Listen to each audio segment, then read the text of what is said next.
Success shouldn't feel this exhausting. If you're winning on paper, but burning out behind the scenes, you aren't failing. You're stuck in a psychological bottleneck called a hurdle of stop. I've been there. On the outside, things look great, but I was secretly burning out, convinced I was just lucky, and waiting to be exposed as a fraud.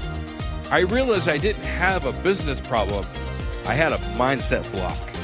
Whether it's imposter syndrome, perfectionism, or fear or failure, these aren't just feelings.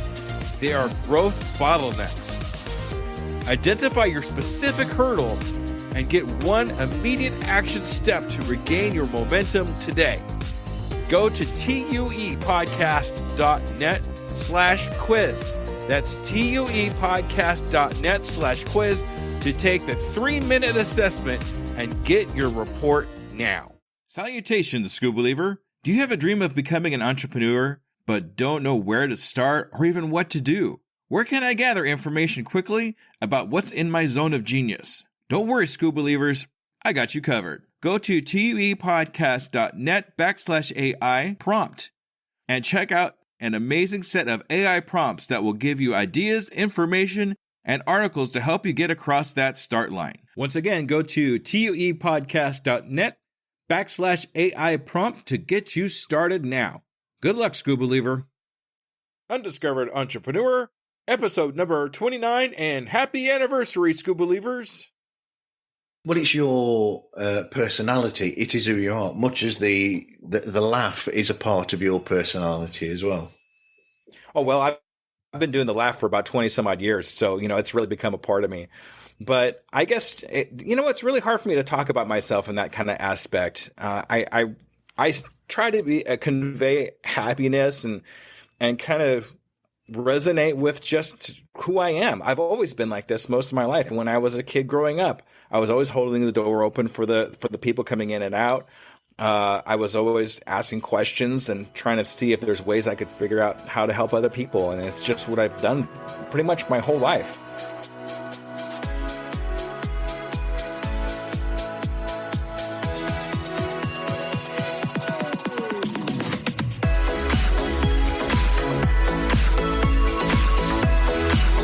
Welcome to the Undiscovered Entrepreneur, the podcast where brand new entrepreneurs come to life and could quite possibly be discovered.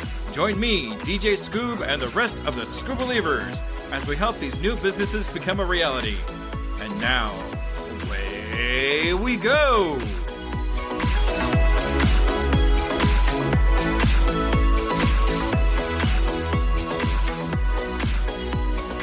Hello, Skoobeliever, and welcome to an amazing episode number 29, and it is our 1-year anniversary. I can't believe we've actually been podcasting for a year. It's unbelievable. So in celebration of this epic anniversary of 1 year, I have decided to put on another podcast. That's right. It's a different podcast that I actually guested on, and they interviewed me. And I figured this would be a great opportunity for you to kind of find out who I am on the outside of the podcast and what I'm really about besides what's going on here. So I guested on a podcast called Pods Like Us, which is basically a podcast about podcasters. You could find Pods Like Us on all your major platforms. They also have a great TikTok if you want to check that out from Pods Like Us. Anyway, without further ado, let's listen to my interview on Pods Like Us.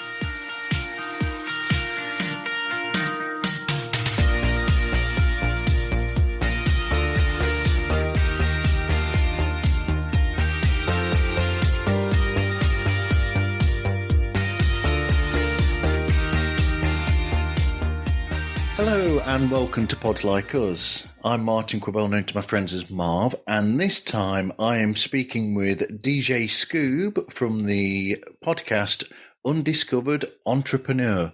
Thank you for speaking with me today. Hello, Martin. How are you? I'm fine. I do love that laugh. Oh, thank you. Do I keep calling you DJ Skoob or Jesse? Oh, DJ Scoob. I will actually answer to Scoob faster than my real name. So I've kind of stuck with that. It's just funny because people will, in your show, they will actually call you Jesse. Yeah, I think that's mainly because that's the name that's on the screen. I really should change that. But I mean, some people still call me DJ. But it is what it is. I love it all. Yes, it's like some people will call me Martin because that's what it says at the bottom of the screen on mine, or they'll call me Marv. I don't mind either way, really.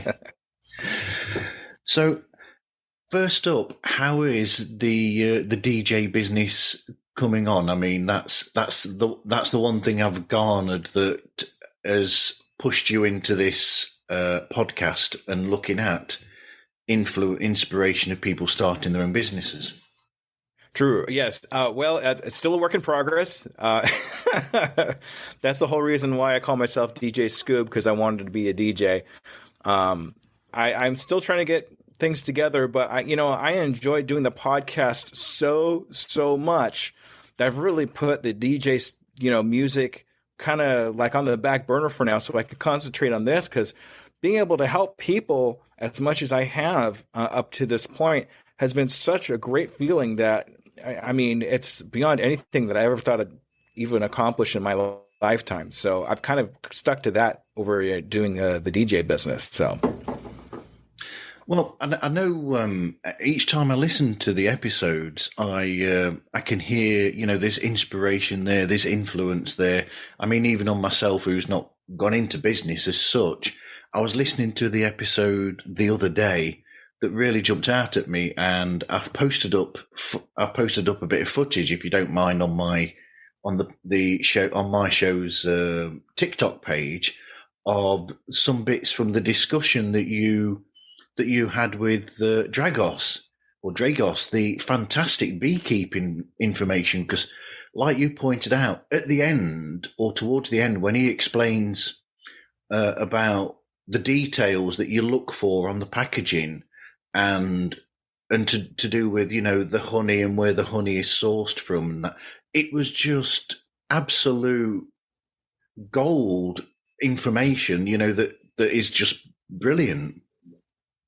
Yeah, and I wasn't really even expecting him to do that. I mean, I asked him a little bit about it, but for some reason, I mean, he had so much great information about honey. And I mean, having a honey business in your family for over 5 generations, you're bound to learn a little something about it.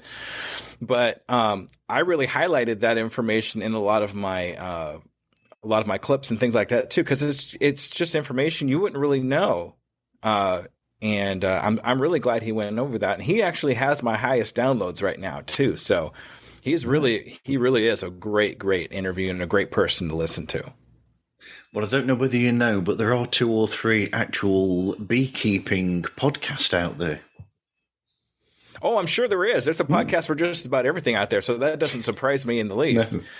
But yeah, I wouldn't expect to actually run into, information about honey in an entrepreneur podcast. So I guess that's why it's just a little bit different than most. But it was just, there was something about it. It was almost like, television shows that you watch and documentaries where you're fixated on it. And as you were chatting with him, but I find this a lot with a lot of the guests that you get, is that you just can't stop listening. It's wall to wall information that's just absolutely fascinating. It is. It really is. And I'm really thankful to have the guests that I've had up to this point that's been able to share this much information and all this great nuggets of knowledge for anybody that's willing to listen. Do you think that because you're doing it in under an hour for each episode, do you think that actually distills it so that you actually get solid information from start to finish, and you don't go into areas that take it away from that, so you've got it succinctly there? It actually is natural the way things have worked out to this point. Most of my episodes, and I think that has a lot to do with the questions that I ask, have worked themselves down to, 30 to 45 minutes. I've had 1 or 2 that went to an hour, but they were just so jam-packed with information, I didn't want to cut any of it out. For example, my interview with Cliff Ravenscraft went for over an hour, but Cliff Ravenscraft was just such an amazing individual. I wanted to just get as much information as I could out of him because he's definitely someone that I idolize as far as my entrepreneur adventure. But I think anybody can really learn from. And then you've had other situations as well where you had a guest. Oh, I can't remember his name now, but he had that software that links all of these different things, and he was such an inspiration on you personally that now you are an advocate for that actual software yourself. Which I'm guessing you hadn't actually initially gone into this situation realizing that would happen. Yeah, that's Philip Hughes for my episode 2 and my episode 11, where we did a follow up with him, the 6-month follow up with him. And yeah, when we first started that interview with him, I didn't realize that was going to happen, but the software program was just so amazing. And I wanted to be able to share it with anybody that I could. And we just decided to make an affiliate, share with that. And I've been advocating for that software ever since, because really having all your analytics on one screen instead of going here to there and here to there to figure out, how your Twitter's doing, how your Facebook is doing, anything like that, really cuts down a lot of time. And you're able to look back and see what posts worked the best, so you could kind of work off of those posts and make better posts, So, and it's definitely grown a lot since that last episode. It's been an amazing adventure. Well, it's something where we're all in that situation where we use multiple platforms and multiple different types of software, and it can get irritating at times because you want something from one piece of software to connect to another piece of software. So it can get irritating where they don't speak with each other. So, to think of, I'm trying to find another way of saying it, but that's technically it. It's software communicating with each other. So what he's created there is a piece of software where all of these different apps or pieces of software will actually communicate with each other and work together. That's right. That's where you can gather all your analytics from all the different types of sources, even your website. I think he's just integrated Google. So Google searches are in there now too, all in one place. So they can communicate with each other, so you can understand where to put any monies or any energies into a particular place, so you could, gain more trust, gain more followers, or however. I mean, it really depends on what you're using it for. Instead of trying to figure it out, because when you have them all over the place like that, it's really hard to understand which one's doing the best in a decent amount of time. And then, for example, if you are a internet manager at, say, a car dealership or something like that, and you have a presentation you want to do, now you have to go over to this analytic, pull that, and make a chart, then pull this analytic over here, make that chart. Well, now with this one, you could actually make charts just all in one shot. So you could take hours and hours of searching and information at a time and just take it down to a click. Absolutely. So what's the history of the show? Because, well, actually, if we're going into this, essentially it's an extension or a alteration of your previous show, because you used to have Untitled Entrepreneur before this, and then you transitioned over to Undiscovered Entrepreneur, which I think is actually a better title anyway. Yeah. I actually, when I did the brand change over to the Undiscovered Entrepreneur, it just seemed to fit a lot better than Untitled Entrepreneur. The history. Okay, well, I started out wanting to be a karaoke DJ and a music DJ, like I said earlier. But I had no equipment. I had nothing. I mean, like zero. So I thought to myself, I can open a GoFundMe page and people will just give me money. Wrong. That didn't happen. So, I mean, I made a couple $100 in a couple of months. And I'm sure that was my mom just throwing in a couple of dollars to make me feel good. So when that epically failed, I started doing a little research on how to actually do a crowdfund. And I heard in a book, I listened to my books. I don't read them because I don't know, it just works better for my brain. A good way to get your name out there and get out what you're doing is to start a podcast. And I was like, oh, this is great. I could do a podcast. That's great. So I started the the Untitled Entrepreneur, and I was just loving it so much. And then I had a family issue where I had to rebrand, and that's what happened there. So I rebranded to the Undiscovered Entrepreneur, made some changes in the format, and things just worked out so much better. I'm actually glad I had to rebrand, and that's one of the things I like about failures is you can learn from and make things better than when you started with. And it's made it up to my episode 25 will be coming out next week. Well, your most recent episode, the actual guest, he actually says that to him, there is no such thing as failure in a way. I can't remember, it's something along those lines where if something doesn't work, you actually learn from that. It's not a mistake, it's something that you can learn from. Yeah, exactly. Failure is more of a learning tool than anything else, in my opinion. Fail first attempt at learning. That's what I call that. I mean, and that's an acronym that I use once or twice in my podcasts. We all experience failure in all of our entrepreneur adventures at one point or another, but it's not the type of failure where you throw up your hands and just stop doing what you're doing. And instead you say, okay, I did this. How do we improve it? How do we make a change? How do we make it different? That way it's better and we don't have to deal with that failure. And if something similar comes again, you know how to deal with that failure and how to make the change. So when you did the rebranding then, how did you actually restructure the show? How was it initially? And when you were looking at it and looking at the rebrand, what were you thinking of with the change of structure of the show? So first of all, the name change was probably the biggest part of the whole thing. And all I did was just throw out a thesaurus on my phone and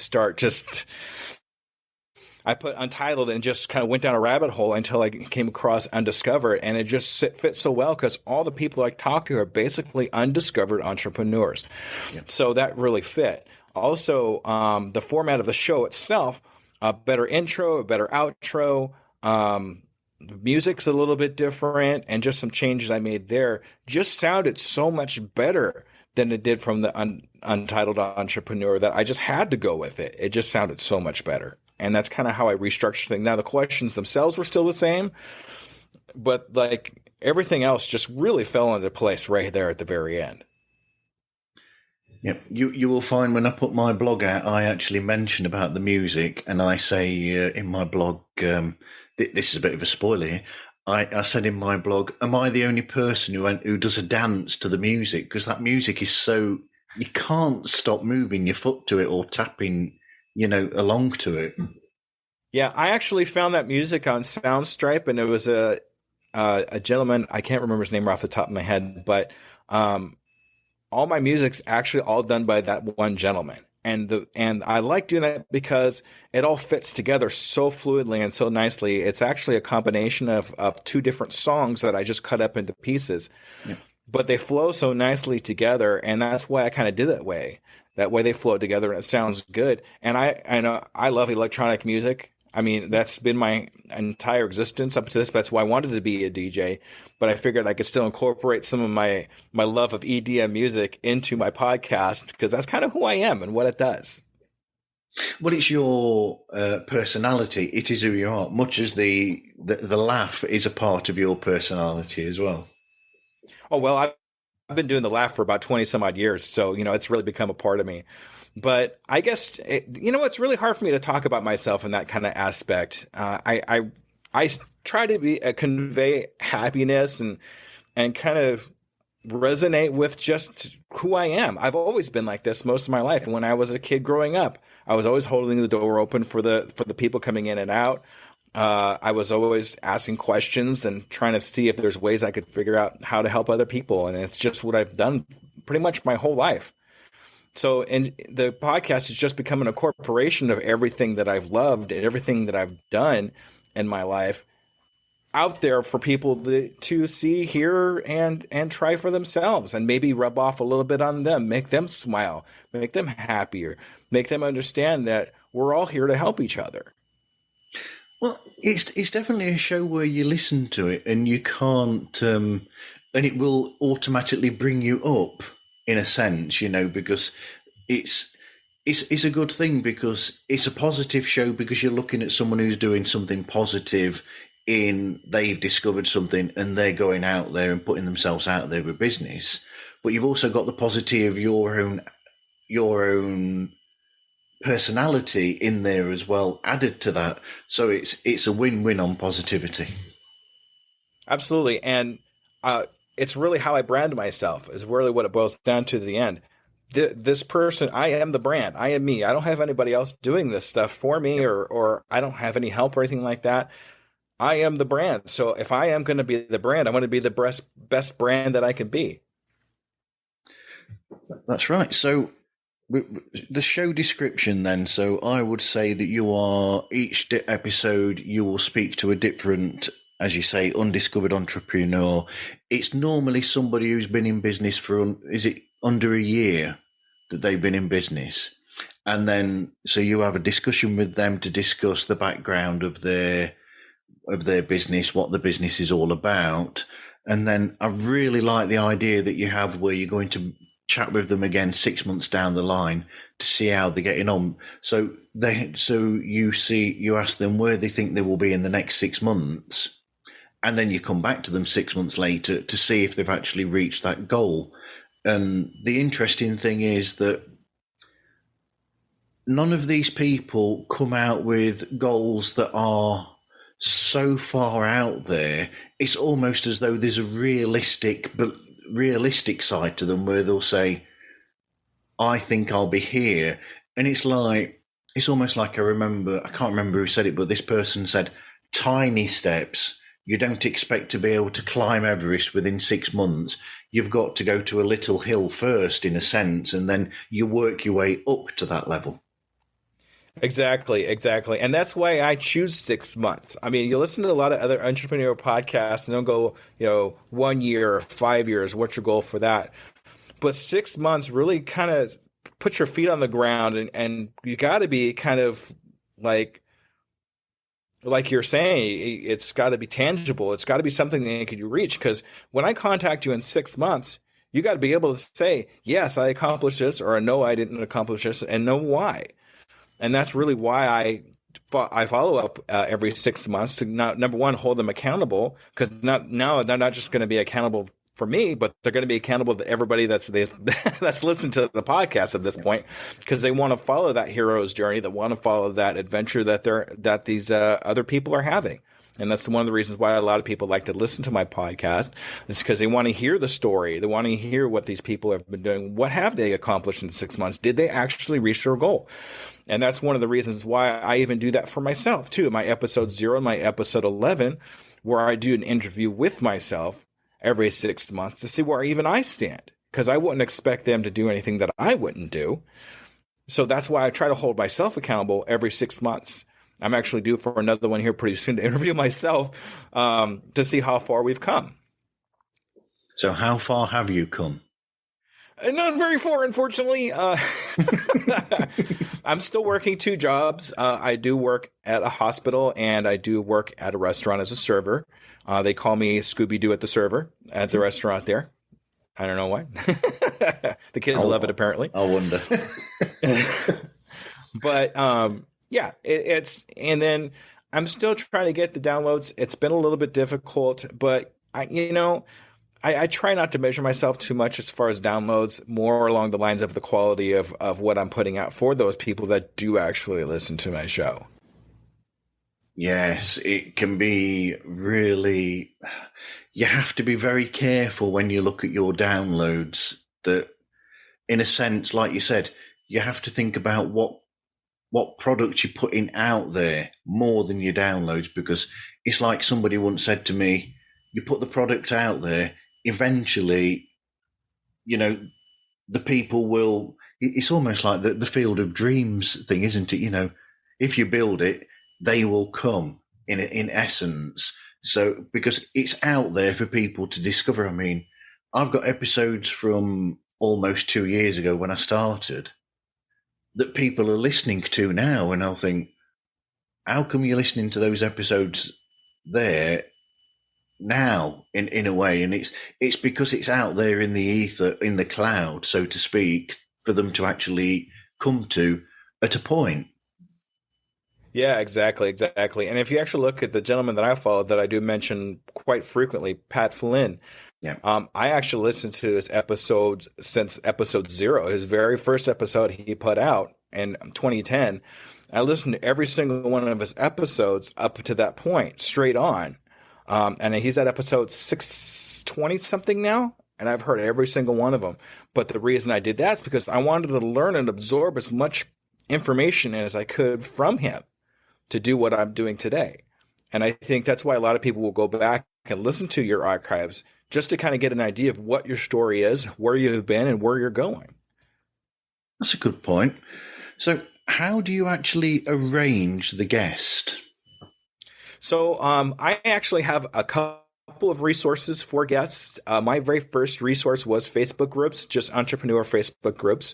I'll go in there and just kind of offer some information or kind of give them some value so they know that I'm an authority. I know what I'm talking about. And then after a while, if things come up, if the situation comes up where they say, well, I'm new, how can these people help me? Then I go, hey, I can help you because I have a podcast about brand new entrepreneurs. I can help you get your word out there. I won't charge you anything for it. And I'm just here to help you. So, and then every once in a while too, I'll go, hey, if anybody's new, raise your hand or anything like that, And I also do something similar like that on Twitter too. I do have a couple of Twitter groups that I am a part of. And then I will do a pre-interview of some kind.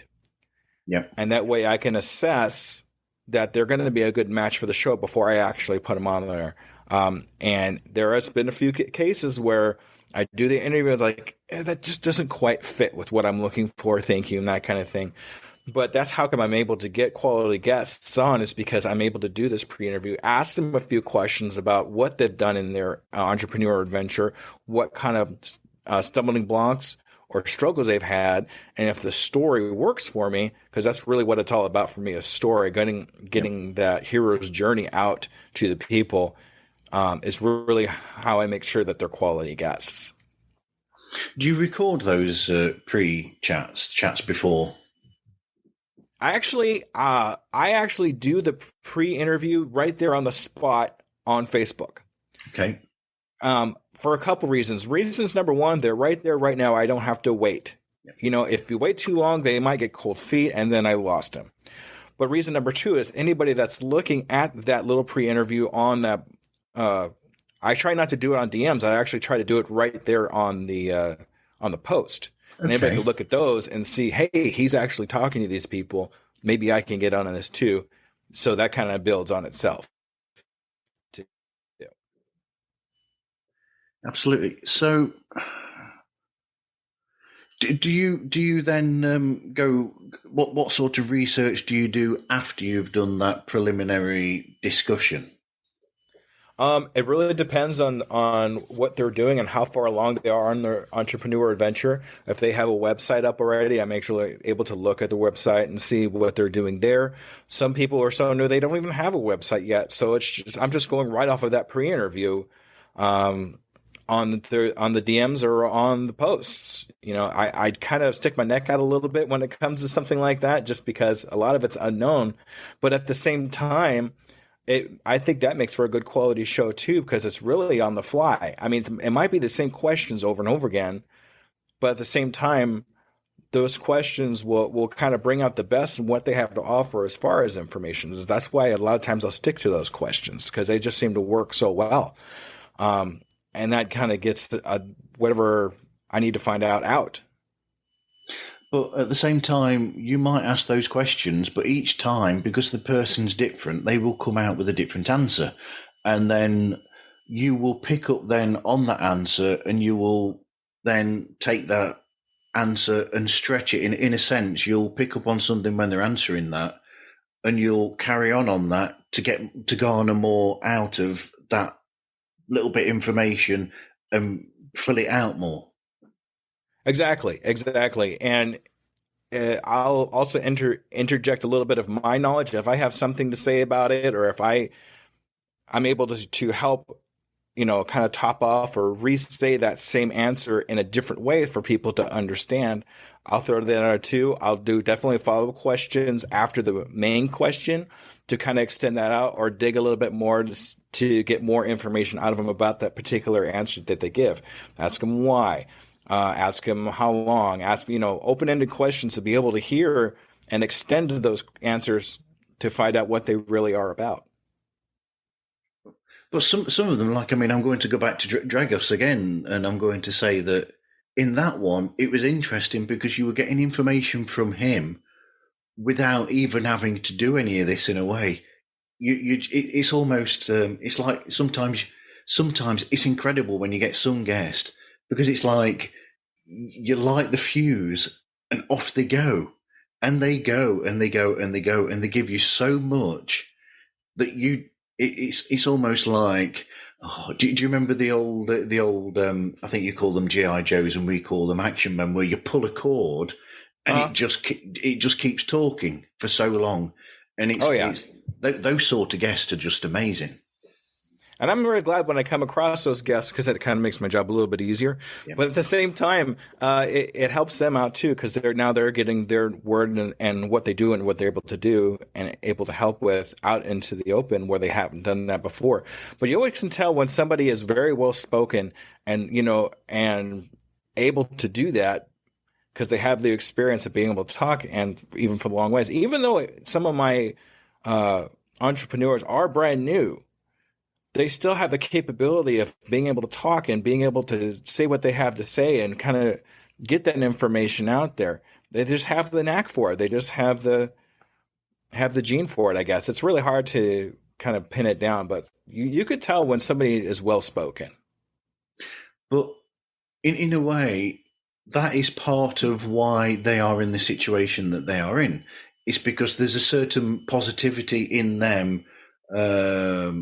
I'm trying to think of a way of saying it where they will know how to explain everything about what they are about because they are that positive about it that it's just there within themselves, that information to impart out to people.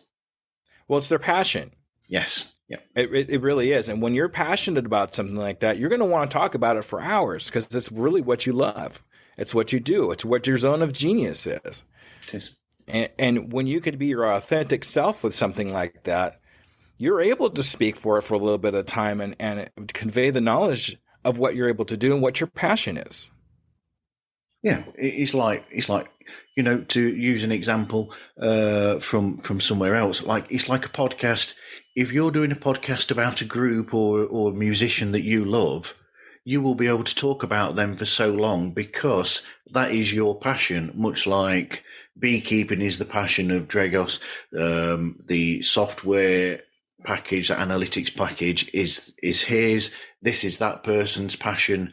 So you will always be able to just flow freely discussion-wise about whatever it is that you love.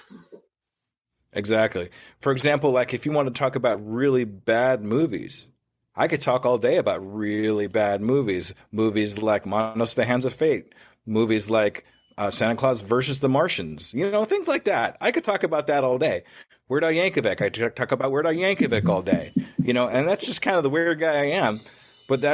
And then if I want to talk about the podcast, obviously I'm going to be able to talk about the podcast because that's what my passion is.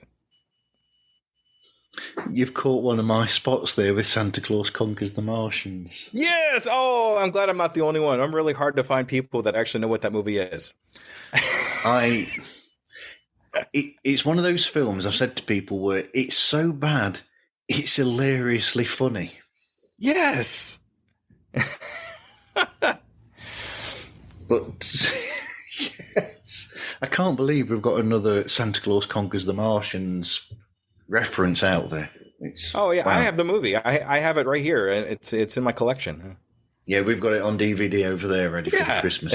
But my other half will not watch it with me. Well, I can't get my wife to sit down and watch it with me. I mean, you really got to have a passion for bad movies. You really have. Yeah. Have you seen Manos, the Hands of Fate? No, I haven't seen that one. No. Worst movie ever made, like ever. And I'm not just saying that because it's bad, but I mean, it is documented as the worst movie ever made. You should write it down, see if you could find it. I have it on DVD. My kids gave it to me for Christmas one year. I'm tempted to say send me a link. I do quite like to watch all sorts of movies, including bad movies. So how do you record and edit the show? Well, as far as recording the show, we're doing it kind of like what we're doing here. I do it on Zoom because it's free for the moment anyway. And it has the settings that I need to be able to record separate tracks for each one. That way I can edit it a little cleaner, a little bit better. And then I will edit in Audacity. And literally learning Audacity was just me watching an hour video from a guy that was editing it, and I just copied what he did, copied the settings that he had on his screen, and I have a quality sounding podcast. It was really simple. Will I go into more expensive things eventually? Maybe, I don't know. But right now, the quality is decent enough, and I love editing. I know it's hard for probably to hear, because a lot of people like hate editing, but that's really when I get into my flow, is when I'm actually editing. Because I went from when I first started podcasting, for an hour episode, it took me 4 or 5 hours to actually do. I had to break it up into sections because of my 2 jobs, so it took me a while. But now a half an hour podcast may take me an hour and a half tops to edit. Because I've learned all the quick buttons, I've learned all the gizmos and how quickly I can get in and out of them, quick shortcuts to be able to make things sound better. Yeah, it's using those quick tools, and just repetition is really what it boils down to when it comes to processes. In essence, when you're editing the show, it's almost like you've got an internal, there's like an internal rhythm that you are listening for in the show, and a pace to the show that you have an idea in your head, the pace that you want that show to go at. So editing is just looking at those bits and trying to make sure that that rhythm is there and everything is there that needs to be. It's like it's almost like so to use a musical metaphor, John Lennon, when he used to record songs, he used to be famous for snipping bits out that he thought musically lasted too long, or whatever he wanted to get to the song. So that's why you would sometimes find that some of his music, he'd miss beats out. So you'd have like a 7/8 section because he wanted to get back to that. So he's got that internal rhythm there, and that's what he wants it to sound like. So we're listening for that when we do the edit. Exactly. And you'll actually start, when you're editing in Audacity, you'll actually start recognizing waveforms of what sound actually looks like. And if it's a sound you don't want or you don't need, you'll clip that out. Also, the rhythm of the speaking, you'll be able to start catching up on, and know that if you clip this a little too much or clip it too big, it's not going to sound right. Yeah. So you clip it just right. So it's all, you learn in time and in repetition what sounds good, where the sounds come from. I know what a breath sound looks like. I know what a S sound looks like, things of that nature. So if I don't want that, I don't even have to play it. I just clip it out because I know I don't want it. Yeah, we all know what ums and ahs look like. Oh, yeah, that's an easy one. Yeah, that's easy. So we know where they are, to snip as many of those out as possible. But at the same time, though, I don't know whether you found it the same. I used to do that all of the time. So I'd go all the way through and I'd remove every single and everything like that throughout. And I found then that, in a sense, I listened, and then I listened to the original, and I thought, in a way, the original sounds almost more natural, like a natural conversation. So you almost become a bit more relaxed the more that you get used to it. But that doesn't mean that you leave them all in there. I might say I don't leave them all in there. I still get rid of a lot, but I leave the occasional one in there because it's natural that people would be like that when they're discussing, because it's not like in a normal discussion you will go from there to there without any pauses for thought, for instance. Absolutely. You still want it to sound natural. I mean, if you take out all the ums and ahs and the breath sounds, you're more robot than really natural. And if you listen to the difference between my first 6 or 7 episodes to where I am now, I actually start leaving in breath sounds. I start leaving in just a few ums and ahs just to make sure it sounds natural. If you listen to my first 6 episodes, I'm cutting it all out. Yeah. And I could definitely tell between the two the difference in the flow. And it really made an improvement. I mean, it doesn't sound like it should, but it really does because it sounds more natural. It sounds more humanized. It just sounds what we're used to as humans. We all know when we're going to breathe. I mean, even words that we all kind of say consistently. I said actually a lot. I mean, I don't know if you noticed that or not, but I said actually a million bajillion times. So I'm trying to stay out of that idea. You always know when I start a new question because I'll say the word so. Yes. Yep, I know. Yeah, well. I was not going to say that too, but I do the same thing if you listen to the same thing. And that's my bridge word into my next section. And we all have a bridge word or something that we say that's kind of consistent. Everybody has their word. Actually is my word, along with so. It's funny, this is the second episode I've recorded on, consecutively where this discussion has come up. Because the previous episode I recorded, we discussed exactly the same thing. And I was saying to Paul from Vintage Rock Pod that's one of those things where we have these words or these sayings that we will use all the time. And it's also the same as we have the same intro and outro every time. It's like it's inbuilt that you will always intro an episode by saying this or a discussion by saying this. So I've always got my hello and welcome to Pods Like Us, blah, blah. And then the ending is exactly the same every time, essentially. So it's just something that's part of you as a person. Exactly. But every once in a while, you want to break that up a little bit. That change, that little bit of change. Oh, wait, he's doing something different than he doesn't normally does. That'll get people's attention. I did that recently with, I was doing a show with somebody else who does a paranormal podcast, but he also had an interest in comic books. And we were discussing the recent passing of the artist Tim Sales, who did artwork for DC, Marvel, and he was the artist behind all of the artwork in the series Heroes. So we found ourselves discussing him, and it was actually and I just said to the guest, I said, do you know what? I think we ought to just start recording now and just start from this and work our way into the show. And then, so that's what we did. So there was no actual introduction as such. And then eventually I just said, look, we're discussing this because it was something that was close to us and we're letting you into this a bit early so you can hear us talking about this. But I am actually speaking with, and then I introduced and I said, and he makes the show, blah, blah, blah. So that was a slight alteration that I made then. But I haven't had any feedback off anybody about it. So obviously nobody disliked it. Yeah. If you don't hear anything, sometimes that's a good thing. So, well, my mum's not got back to me about it. Yeah. But I'm doing something similar too. My next episode that's coming out, episode 25, I'm actually doing a coaching on top of what I'm doing now. Is every once in a while, just to kind of change things up a little bit, I'm going to interview, and then my next episode or after that will be a coaching of that person that I just interviewed the week before. Wow. But the intro, that one's going to be completely different than what you're used to. So I'm kind of excited to see how that's going to work out.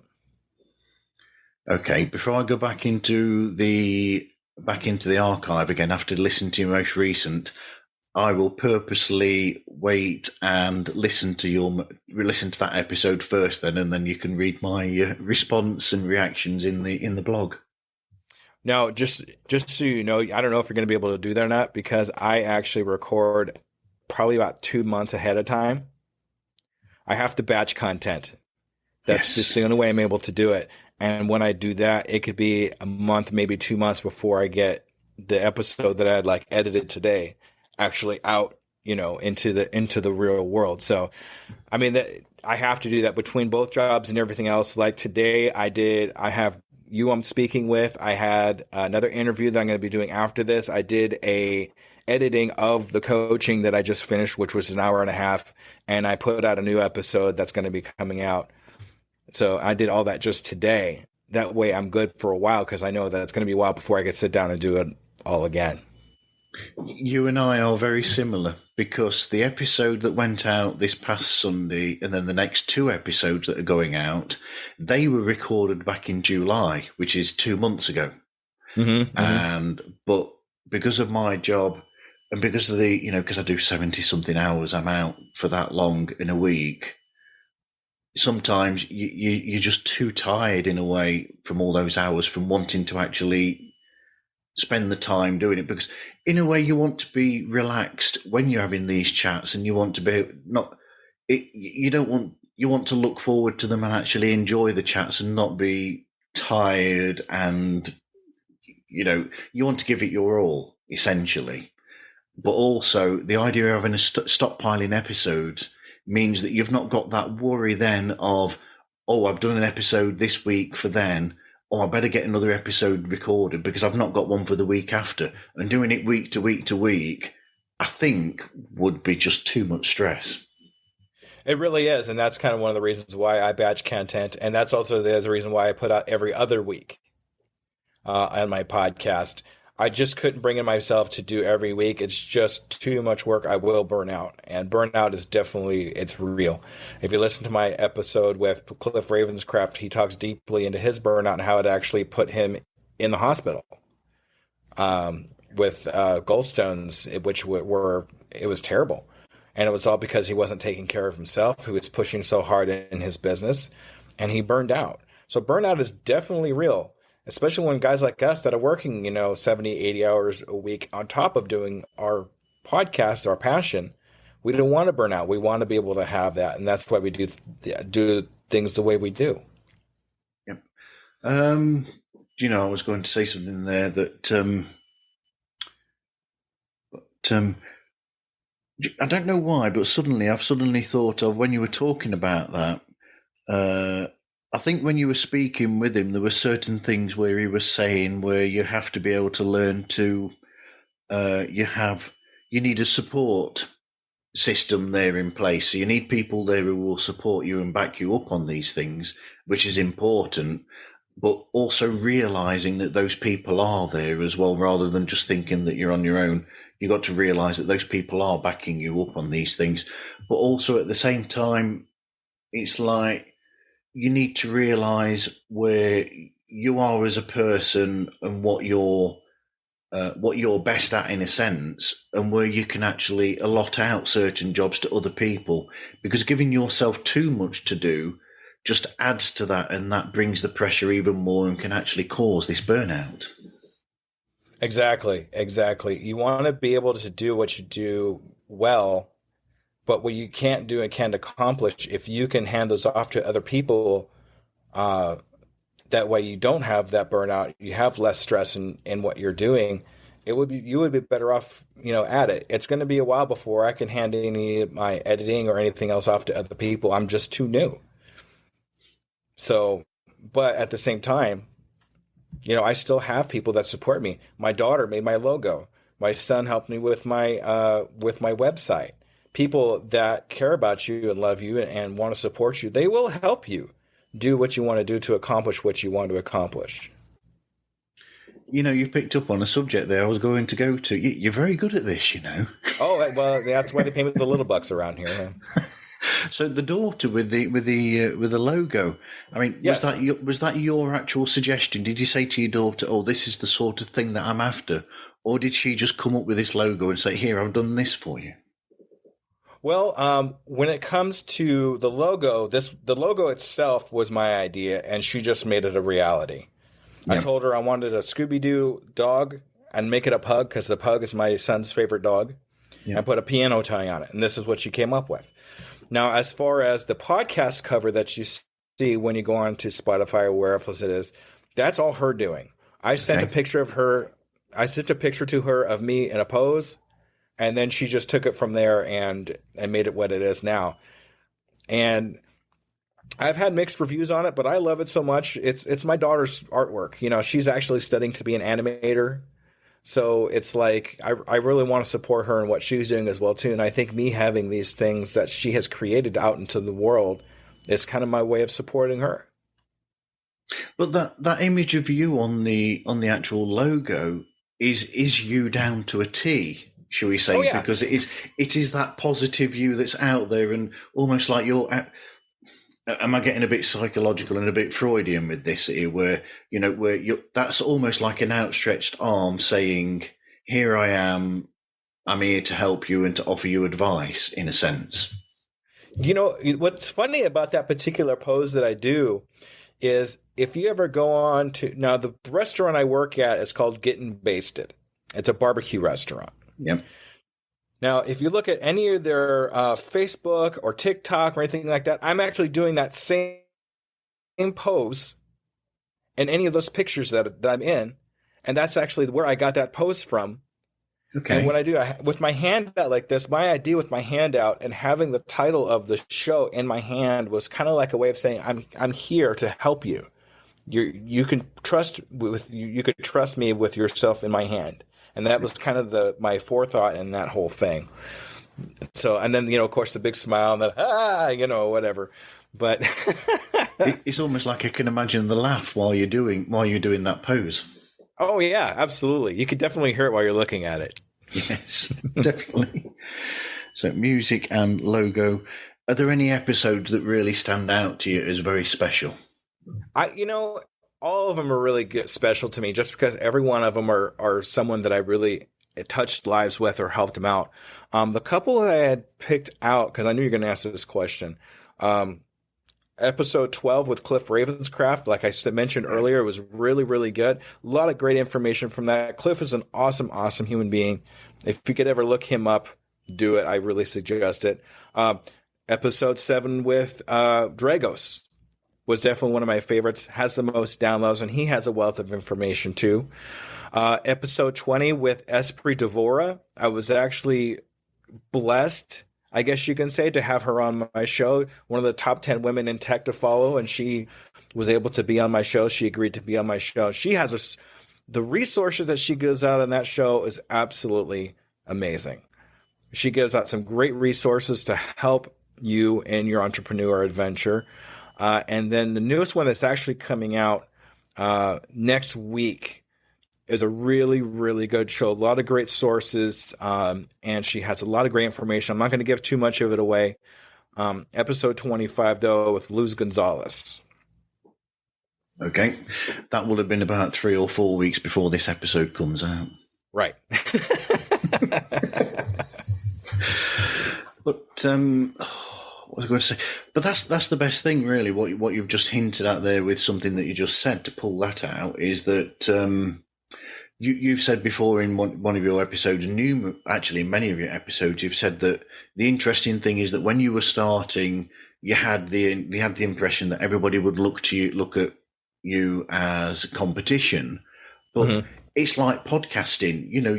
You make a podcast and you go out there, and surprisingly, there's other podcasters that help you out. Even podcasters who make similar content as yourself, they will offer suggestions and help you out and put their own followers your way. And it's surprising that it's not a competition. They're trying to help you. And in those episodes the people that you're talking to, they're more than willing to put out there the information to help other people who might be competition for them, but it's all about giving back. Yeah, it really is. And I got to tell you, in my sales background, I was a 16-year car salesman. You want to talk about competition? Yeah. That's what I was really thinking when I started podcasting, or even when I was even just started thinking about being the DJ, because, local DJ is not anywhere, really. It's all about area. But anyway, I've never had the feeling of people being able to help me and helping me the way they do. Never had that before, because all my sales jobs, everything else I've ever done has all been hardcore competition. And I really thought that's what it was going to be like. But the more I started podcasting, the more groups that I joined, the more Twitter spaces I joined into, everybody has just been so willing to help me, teach me, promote me. And I do the same for them. And that's really what the whole community, the whole podcasting community is like. All there to help each other grow, learn, and be better people. Just to go on a quick tangent here, do you think that, going back to car sales, do you think the whole competition feel of that has a lot to do with the fact that it is commission based? Oh, I'm sure that has a lot to do with it. I mean, you want to be the one salesperson that grabs that person that comes through the door. So I mean, I've worked at some dealerships where it was a free for all. Whoever talked to that person first is the person that got that sale. There was other ones that were turn based, but then you have a lot of sabotage happening, or a lot of, well, that wasn't really a customer, so put me back on top of the list. Things like that. I mean, even if I wouldn't really, it's really hard for me to kind of pin it down, but the competition, it being commission based, I'm sure has a lot to do with that. Absolutely. Definitely. So back to a much more positive subject of your show. Yeah. I prefer positivity here. So the next bit, I don't know what you think about this. So 5 tips that you would suggest for people starting business. Yes. Tip number 1, and probably the most crucial, start. Yes. It's so simple, yet so hard to do. I mean, it doesn't matter what you do to get started. You could start like me, where you just started listening to entrepreneur books on a daily basis, just to keep your mind rolling, to understand, okay, this is how this is going. Learning, always learning. And then whenever I talk about starting, you probably heard this already. Yep. Whenever I talk about starting and getting started, I go to my tagline. I can, I am, I will, and I'm doing it today. Today, that's the main part. All of it comes together with that today. So you start right now. Start right now. Just stop listening and no, I'm just kidding. Wait until we're done talking and then you can start. But yeah, absolutely. It's all about starting. Number 2, education. Understand what you're doing. Make sure you have some kind of knowledge, even if it's very little knowledge. It'll put you that little bit ahead and moving on to your next level, whether it's a start level or it's a little bit after that. Number 3, and this is going to get a little bit weird, but brain nutrition. This is one that a lot of entrepreneur coaches miss. We can't think properly if our brain's not working properly. Yeah. So your diet is important. Eat things that will contribute to your brain, because your brain controls everything. It controls your heart, it controls your gut, it controls everything that you're doing. So do things to improve your brain. For example, eat fruits that have edible skins on them. Fruits with edible skins will increase your brain, your gray matter in your brain, which in turn will give your synapses easier paths to get to from point A to point D, where you have better ideas, put quicker on your feet, quicker ideas, things of that nature. Eat foods that are seasoned with turmeric, pepper, things like that. Same thing. Helps your synapses grow. Helps your brain. Helps your gray matter. Anything to help your hippocampus stay healthy. That way you could always think, that you always remember things. Now, my family actually has a history of Alzheimer's disease, so I took a lot of great liberty in learning about Alzheimer's disease, and one of the main things they talked about was keeping your hippocampus healthy. Okay. So I kind of did a deep dive into that, and that's what kind of led to that. And I realized that having a healthy brain directly affects how good of an entrepreneur you actually are. Wow. Number 4, don't be afraid to get help. Don't be afraid to ask other people for help. Just like we were talking about a little bit earlier. Don't think that it's going to be competition. There are people out there that will be willing to help you, and probably be willing to help you for free. Like me. I don't know. I'm willing to help anybody and everybody that I can. So, I'm always top of mind when they're thinking about what can I do? Where can I get help? Maybe DJ Scoop could help me with this, and, contact me in my regular places. Number 5, Zone of Genius. Know where your zone of genius is. Yeah. The book, The Big Leap, life-changing book for me. I suggest anybody and everybody that has any kind of business read that book. You will learn your zone of genius, how to find your zone of genius, and how to stay in your zone of genius. So that's definitely something that's my top 5 things. Okay, this is me writing down, read The Big Leap. Yes. There we go. If you want to, you could go to my website. It's in my resources page. Absolutely. And just to let people know, the website is uepodcast.net. There we go. So before we go to the next bit, I'm going to steal something from your show that you've stolen from another show here. So, oh no. So, I already know what you're going to say. Is there any question that you wish I had asked? See, you know what's funny about this question? I've never prepared for myself to ask myself that question. Ooh, you've stumped him, Marv. Oh boy. Let's see. Golly. See, I'm never prepared for that, even though it's my best question.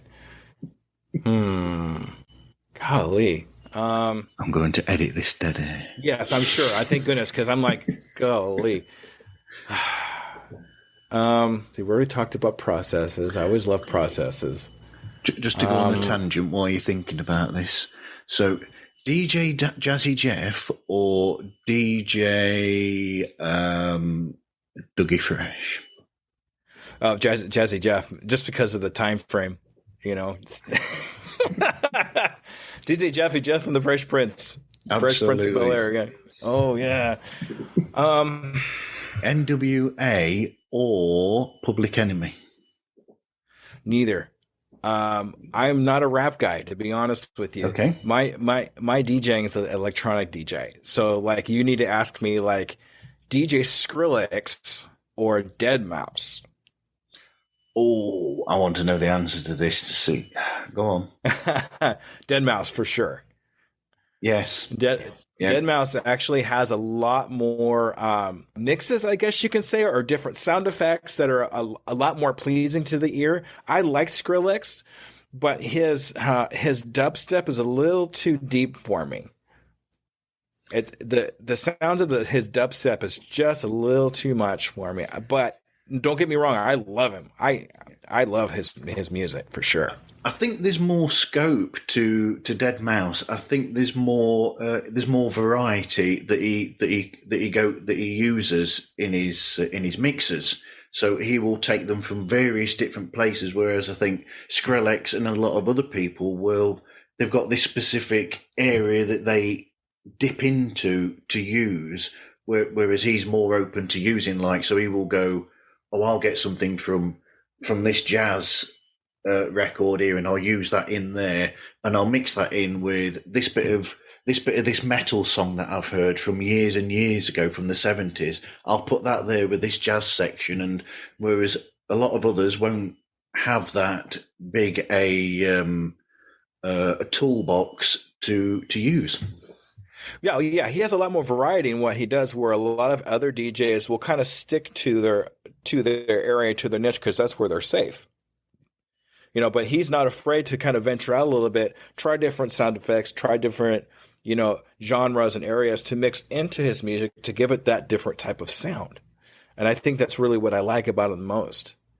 So, and then I'll listen to that, and that's really where I want to be in my DJing, is being able to mix music like that. That's really what I want to do. That's where a lot of my love comes from. Music is that type of music, and I want to be able to produce that for myself.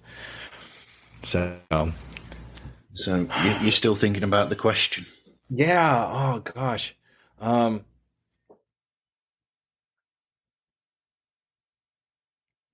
about who is your favorite podcaster? Who do you follow the most? I will ask that now then, because we are going to get to podcast listening soon anyway. So who is your favorite podcaster? So my favorite podcaster, and I did mention him earlier, Pat Flynn.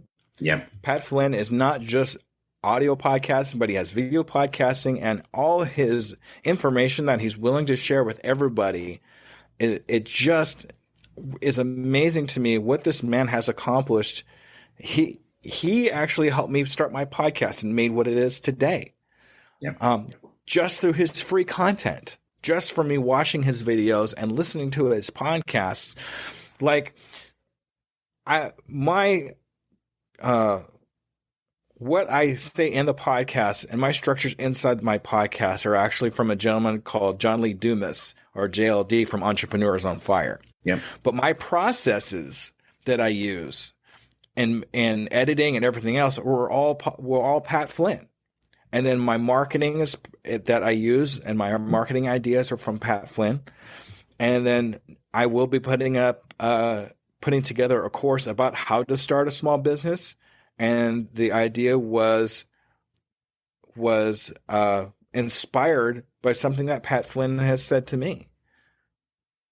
So it's not just podcasting, but it's a culmination of everything that he's been able to do for me, even though, I mean, he doesn't call me like his best friend or anything like that, but I know him. He knows who I am. He actually mentions me in episode 512 on his podcast, which was amazing. That's, so that's pretty cool. It is cool when you hear yourself mentioned in other people's podcasts and they'll go, oh, blah, blah, blah, blah. And you think, hold on a minute. And you sort of rewind to hear it again. You go, yep, they did mention me. Yeah, but I mean, we're not just talking about any podcaster here. No. We're talking about Pat Flynn. I mean, come on. Yeah, that's true. That's true. But yeah, that would definitely be my podcast of choice. Would be Smart Passive Income with Pat Flynn. So we'll switch these then around. So we might as well carry on with this and say, so what podcast do you listen to? So I listen to Smart Passive Income pretty religiously. Just because I like to learn constantly from Pat. I'll also listen to your podcast whenever I get a chance. I listen to Wheel of Horror. They do a lot of great stuff with their reviews of different types of movies, horror movies, genres, things of that nature. There's a new one that I've been listening to constantly, which is hilarious, called "Stop Thinking with Your Butt." And name's kind of funny, but they actually talk about different types of conspiracies. Now, I like them because they don't take the conspiracies so seriously. I mean, they talk about flat earthers, they talk about aliens, but just the chemistry between it's a husband and wife couple, and the way they turn it into this whole comedic thing is just genius. So I always listen to them. I'll listen to Amy Porterfield. Yep. Amy Porterfield is awesome. She has a lot of great information. I don't just stick to, that's the thing. I just don't stick to entrepreneurial style podcasts. Not as much as most people would think. No. I got to keep my brain moving other directions. I can't just constantly think of entrepreneur stuff. Otherwise, I get bored of it. I got to move my brain into other places and other things and keep it fresh. So I don't just stick to one type of podcast, as most people would think. When I first started out podcasting, I thought all I would listen to is entrepreneurial podcasts. Yeah. But it's different now that I understand. It's from my point of view, from what I do, it's something that I'm really happy with, where as a very fortunate side effect of doing this show that I do, it's actually opened my mind to listening to other subjects, essentially, whereas before I was just listening to pop culture shows. So I'd listen to shows about music, shows about film. But now it's more of a wide scope, and I feel happier about that. And it's almost like you're feeding your brain with something else that's different, and you're stimulating your brain with more information and something new every time that I listen to a different type of show. It's expanding to a degree that knowledge base. Although I do worry sometimes, just to, I'm going to quote Homer Simpson here, that sometimes I do wonder if eventually I've got to get rid of something in my head to make room for something new. Right. But that's actually one of those things I talked about earlier about increasing the synapse energy in your brain. We can actually take it into a physical sense. When you're learning something new, hearing something different that you never heard of before, you're growing synapses to remember that stuff. And when you grow the synapses, it's not just for that one thing, but it's for everything else, new roads for the brain to send through. So I think that's why we really get into new things like that we've never heard of before, because it really does increase our brain function. I know it's kind of weird to think about a show that says stop thinking with your butt and increasing your brain function, but it does. Yeah. Would you mind? I don't know if you want to edit this out or not, but can I do a couple of quick shout outs to a couple of my other podcasts? Yes, please. Yep. Okay. So there's another podcast that I really like called oh, come on, brain. Of course, yeah, I'm talking about brain and now it stopped. The Clueless Entrepreneur. Now, the gentleman that runs a Clueless Entrepreneur actually started his podcast the same time as I have, and he actually lives in Africa. Yeah. And we've been in close contact with each other. So I was like, giving him a shout out because we're on pretty much the same entrepreneur adventure. So that's always kind of cool. Also, the Seeking podcast, the Seeking Tarot with Snow. Definitely a great gentleman. If you're into tarot and that kind of thing, he's definitely a gentleman to listen to. That's brilliant. There you go. But along similar lines to that, there was a show that does something very similar to me called My Guest List Pod, which is based in Australia. And he does the same sort of thing as me, where he will talk to podcasters about their shows. And then I remember me and Darren, who makes that show, were having a bit of a discussion in an Instagram chat. And and I said to Darren, wouldn't it be hilarious if we actually guested on each other's shows? So we're podcasters who make shows talking to podcasters. And so basically we're talking to podcasters who talk to podcasters about podcasting. We just found it quite hilarious. So there is actually an episode of his show where we're both talking to each other about what we do. Right. Exactly. That's so funny how that works. But we just thought I just thought it was an hilarious idea, and so did he. Yes. Yeah. So what advice would you give to people if they were starting their own podcast? No, I'm just kidding. I did that one already. Yes. Just find out what your passion is. What's the one thing that you could talk about for hours without stopping? What's that one thing you start talking about to your best friend and they go, will you stop talking about that already? That's what you want to do your podcast on. So I should do one about musical trivia. There you go. Right. But, find that zone of genius. Do a podcast about your zone of genius, because you know that you're going to be able to talk about it and talk passionately about that particular subject anytime and every time that you can. And then the more you do that, the more you're going to find people that want to talk about that with you. So like me, entrepreneur, suddenly I'm talking to entrepreneurs right and left. I'm talking to podcasters right and left, because that's what I'm into. So I'm actively, even subconsciously, seeking out these people, and they're finding me. It's the same thing like if you go to buy a red car and suddenly everybody has red cars. Kind of like the same idea. So, find that one thing that you can talk about all the time and start a podcast about it. Yes. And Henry Ford would hate it if you'd bought a red car. Oh, yeah, I know, right? Yeah, because it was it you can have any color so long as it's black. Right. I sold Fords, I know. Yes. Right, there we go. Yes. So I'm trying to think if there's anything else that we might have missed. We've hit all over the bases, I think. And then some. And then some, yes. Yeah. So where can people find the show and get hold of you then, Scoob?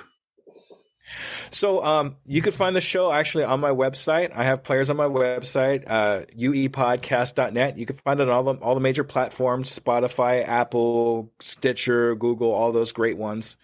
If you want to get a hold of me personally, you can email me at uapodcast2021@gmail.com. If you want to get a hold of me at my most favorite home Twitter, that's at at DJ Scoob 2021. That's SKOOB. That way I don't get in trouble. Yep. And if you're a brand new entrepreneur, or if you've been an entrepreneur for a while, get a hold of me. We can have a conversation and see if we can put you on the show. And you may notice that when me and Scoob have conversations on Twitter, we will actually converse basically through Scooby-Doo GIFs. And it irritates. We can have a whole conversation with pictures. And it irritated the hell out of Stu from Stu World Order the other week, didn't it? Because he just said, "Will you two stop it already?" I can't believe you sent me a picture of Captain Caveman the other day. That was great. Classic cartoon. Of course, you've got to do it. Oh yeah.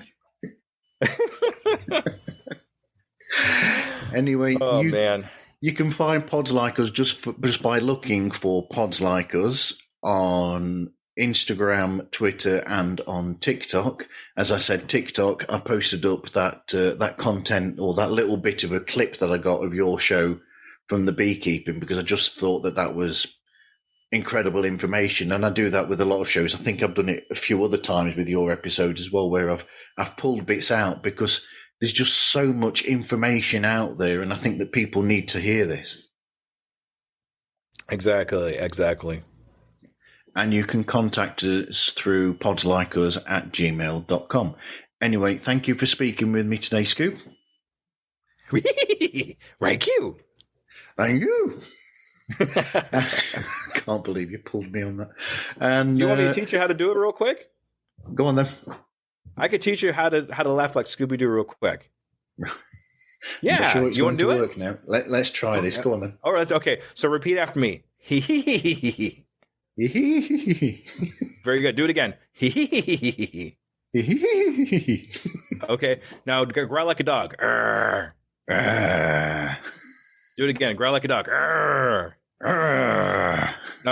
Now go. Something. I can't believe I'm doing this at 1 o'clock in the morning. Oh well, yeah, it is 1 o'clock for you, isn't it? Sorry, man. Sorry, but yeah, that's pretty good. Just do that for about 20 years, you'll have it. Everybody just needs to clip that bit and just keep repeating that, and you can all learn how to laugh like Scooby-Doo. Then I might make a GIF. I might make a video clip out of that. There you go.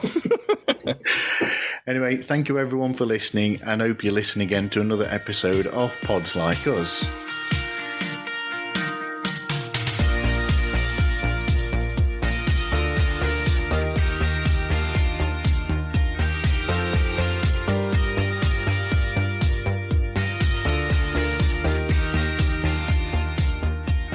Skoobeliever, that was me and Marv on Pods Like Us, and that was such a great time to interview and I don't know, just talk to Marv for a little while and talk about just kind of some random things, things that I'm into and things that I'm all about when it comes to my podcast.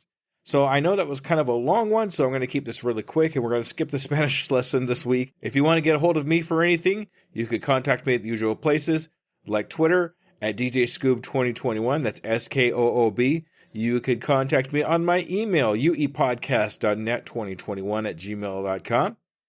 And if you want to look me up on Facebook, facebook.com/ScoobMI. All right, thanks for listening, everybody. And you'll have a great couple weeks. I'll see you in 2 weeks. Love you all.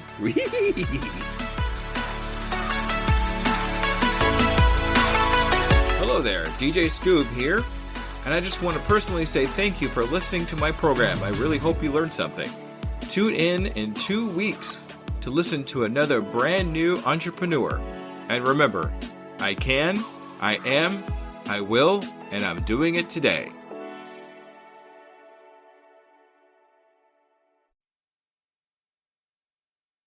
As a worker of 2 full-time jobs, Running a podcast and coaching, every minute counts in my day-to-day.